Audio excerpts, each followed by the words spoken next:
வணக்கம். ஆகாஷவாணி.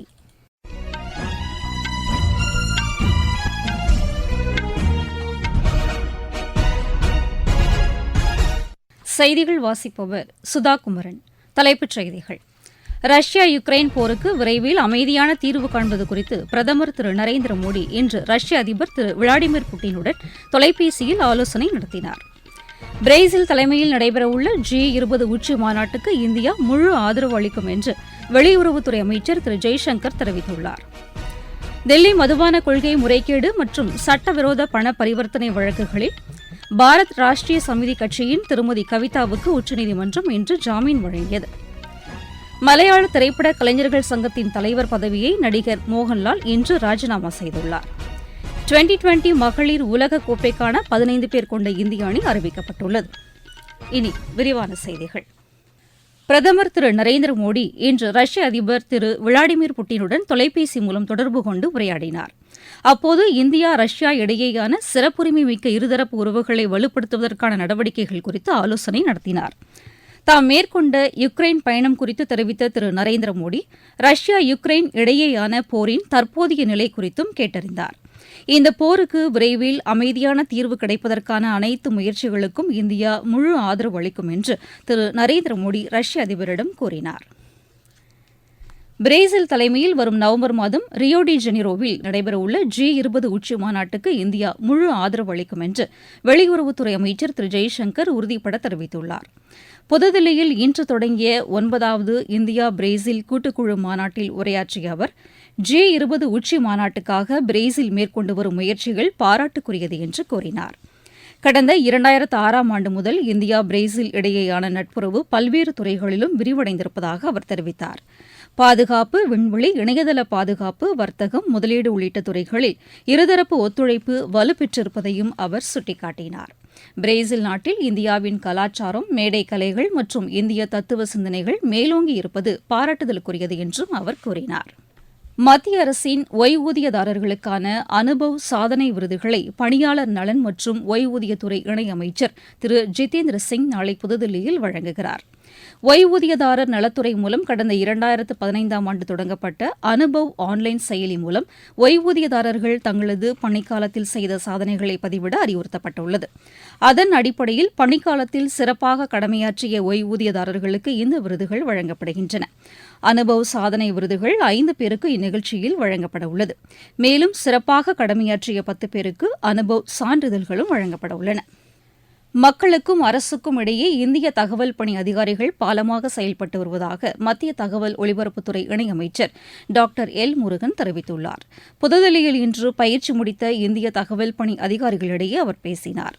தகவல் பணியில் அறிமுகம் செய்யப்பட்டுள்ள புதிய முதுகலை பட்ட படிப்புகளில் வெற்றி பெற்ற மாணவர்களுடன் கலந்துரையாடியது, சமுதாய வானொலியை பார்வையிட்டது உள்ளிட்டவை குறித்து தமது கருத்துக்களை பயிற்சி அதிகாரிகளுடன் அவர் பகிர்ந்து கொண்டார். ஊடகத்துறையில் தொழில் முனைவோருக்கு ஊக்கமளிக்கும் வகையில் இந்திய தகவல் பணித்துறை செயல்பட்டு வருவதாக திரு எல் முருகன் தெரிவித்தார். மருத்துவர்களுக்கான சுகாதார பாதுகாப்பு, பணிச்சூழல் மற்றும் பாதுகாப்பு குறித்த பரிந்துரைகளை வழங்குவதற்காக உச்சநீதிமன்றத்தால் அமைக்கப்பட்ட தேசிய அளவிலான பணிக்குழுவின் முதலாவது கூட்டம் இன்று புதுதில்லியில் நடைபெற்றது. இக்கூட்டத்தில் பல்வேறு தரப்பிலிருந்து தெரிவிக்கப்பட்ட ஆலோசனைகள் மற்றும் கருத்துக்கள் பரிசீலனைக்கு எடுத்துக் கொள்ளப்பட்டன. இன்றைய கூட்டத்தில் மத்திய அமைச்சரவை செயலர், சுகாதாரத்துறை செயலர், உள்துறை செயலர் ஆகியோரும் கலந்து கொண்டனர். மத்திய சுகாதாரத்துறையின் இணையதளத்தில் நாடு முழுவதிலுமிருந்து பல்வேறு தரப்பினர் தெரிவித்துள்ள கருத்துக்களை பரிசீலிக்குமாறு தேசிய பணிக்குழுவை மத்திய அரசு கேட்டுக் கொண்டுள்ளது. இதுவரை 400க்கும் மேற்பட்ட ஆலோசனைகள் அளிக்கப்பட்டுள்ளன. நாட்டின் பல்வேறு பகுதிகளில் உள்ள மருத்துவத்துறை சார்ந்த அதிகாரிகள், காவல்துறை தலைவர்கள் உள்ளிட்டோர் நாளை நடைபெறும் கூட்டத்தில் காணொலி வாயிலாக கலந்து கொண்டு தங்களது கருத்துக்களை பதிவு செய்ய உள்ளனர். மேற்குவங்க மாநிலம் கொல்கத்தாவில் பெண் மருத்துவர் கொலை செய்யப்பட்டதை அடுத்து போராட்டம் நடத்துபவர்களுக்கும் காவல்துறையினருக்கும் இடையே இன்று மோதல் ஏற்பட்டது. ஹவுரா பிரிட்ஜ், ஃபோர்ஷோர் சாலை, சந்திரகாசி ஆகிய இடங்களில் போராட்டக்காரர்கள், மாணவர்கள் பேரணியாக சென்று ஆர்ப்பாட்டம் நடத்தியபோது காவல்துறையினர் அவர்களை தடுத்து நிறுத்த முற்பட்டனர். தடியடி நடத்தியும், கண்ணீர் புகை கொண்டு தண்ணீரை பீச்சி அடித்தும் கூட்டத்தை கட்டுப்படுத்த காவல்துறையினர் முயன்றனர். தடுப்புகளை மீறி ஆர்ப்பாட்டக்காரர்கள் போராட்டத்தில் ஈடுபட்டதால் காவல்துறையினர் இந்த நடவடிக்கையை மேற்கொண்டதாக தகவல்கள் தெரிவிக்கின்றன. இதனிடையே காவல்துறையினர் மாணவர்கள் மீது நடத்திய தாக்குதலுக்கு எதிர்ப்பு தெரிவித்து பிஜேபி நாளை காலை 6 மணி முதல் பணி 12 மணி நேர கடையெடுப்பு போராட்டத்திற்கு அழைப்பு விடுத்துள்ளது. இதனிடையே மேற்குவங்க மாநில ஆளுநர் திரு சி.வி. ஆனந்தபோஸ் போராட்டக்காரர்கள் மீது காவல்துறையினர் தாக்குதல் நடத்துவதை தவிர்க்க வேண்டும் என்று அம்மாநில அரசை வலியுறுத்தியுள்ளார். நீங்கள் கேட்டுக் கொண்டிருப்பது ஆகாஷவாணியின் செய்தி அறிக்கை. புதிய குற்றவியல் சட்டங்களின் சிறப்பு அம்சங்கள். இந்த புதிய சட்டங்கள் நீதியில் மட்டுமே கவனம் செலுத்துகிறதே தவிர தண்டனையில் அல்ல. பயங்கரவாத செயல் வரையறுக்கப்பட்டுள்ளது. சிறார்களுக்கு எதிரான குற்றச் செயல்களில் ஈடுபடுவோரை கடுமையாக தண்டிக்கும் சட்ட பிரிவுகள். 7 ஆண்டுகள் அல்லது அதற்கு மேற்பட்ட தண்டனைக்கான வழக்குகளில் தடயவியல் விசாரணை கட்டாயமாக்கப்பட்டுள்ளது. கைது செய்யப்பட்ட நபர் எல்லை வரையறையின்றி எந்த ஒரு நீதிபதி முன்பும் ஆஜர்படுத்தும் முறை.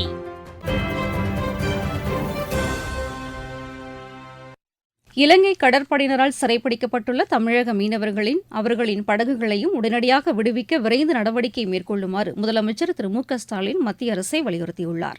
இது தொடர்பாக வெளியுறவுத்துறை அமைச்சர் திரு ஜெய்சங்கருக்கு அவர் எழுதியுள்ள கடிதத்தில் ராமேஸ்வரத்தைச் சேர்ந்த 8 மீனவர்கள் நேற்று கைது செய்யப்பட்டுள்ளதையும் அவர் சுட்டிக்காட்டியுள்ளார்.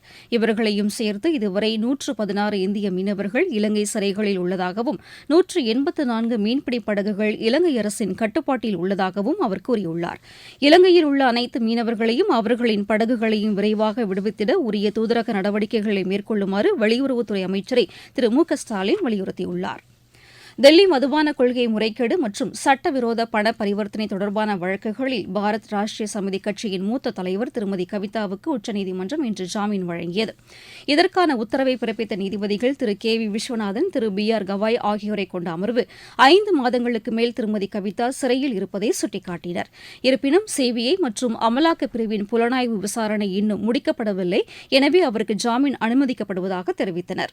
திருமதி கவிதாவுக்கு ஜாமீன் வழங்க மறுத்து தில்லி உயர்நீதிமன்றம் கடந்த ஜூலை மாதம் 1ஆம் தேதி பிறப்பித்த உத்தரவையும் நீதிபதிகள் ரத்து செய்தனர். மலையாள திரைப்பட கலைஞர்கள் சங்கத்தின் தலைவர் பதவியை நடிகர் திரு மோகன்லால் இன்று ராஜினாமா செய்துள்ளார். மலையாள திரைப்படத்துறையில் உள்ள பெண்கள் பாலியல் ரீதியாக துன்புறுத்தப்படுவதாக ஓய்வு பெற்ற நீதிபதி ஹேமா குழு அளித்த அறிக்கையின் அடிப்படையில் மலையாள திரைப்பட கலைஞர்கள் சங்கத்தின் 16 உறுப்பினர்கள் கொண்ட செயற்குழு ஒட்டுமொத்தமாக ராஜினாமா செய்ய முடிவை எடுத்தது. இதனிடையே கேரள அரசு திரைப்படத்துறையில் பெண்களுக்கு எதிரான குற்றங்கள் தொடர்பாக புலனாய்வு மேற்கொள்ள 7 பேர் கொண்ட சிறப்பு குழுவை அமைத்துள்ளது. முன்னதாக இப்பிரச்சினை குறித்து முதலமைச்சர் திரு பினராயி விஜயன் தலைமையில் உயர்மட்ட ஆலோசனை நடைபெற்றது. விளையாட்டுச் செய்திகள். 2020 மகளிர் உலகக்கோப்பைக்கான 15 பேர் கொண்ட இந்திய அணி அறிவிக்கப்பட்டுள்ளது. ஹர்மன் பிரீத் கவுர் தலைமையிலான இந்த அணியின் துணை கேப்டனாக ஸ்மிருதி மந்தனா அறிவிக்கப்பட்டுள்ளார். இப்போட்டி ஐக்கிய அரபு எமிரேட்ஸில் வரும் அக்டோபர் மாதம் 3ஆம் தொடங்கி 20ஆம் தேதி வரை நடைபெறுகிறது. துபாய் மற்றும் ஷார்ஜாவில் இப்போட்டிகள் நடைபெறுகின்றன. குரூப் ஏ பிரிவில் இந்தியாவுடன் ஆஸ்திரேலியா, நியூசிலாந்து, இலங்கை, பாகிஸ்தான் ஆகிய அணிகள் இடம்பெறுகின்றன.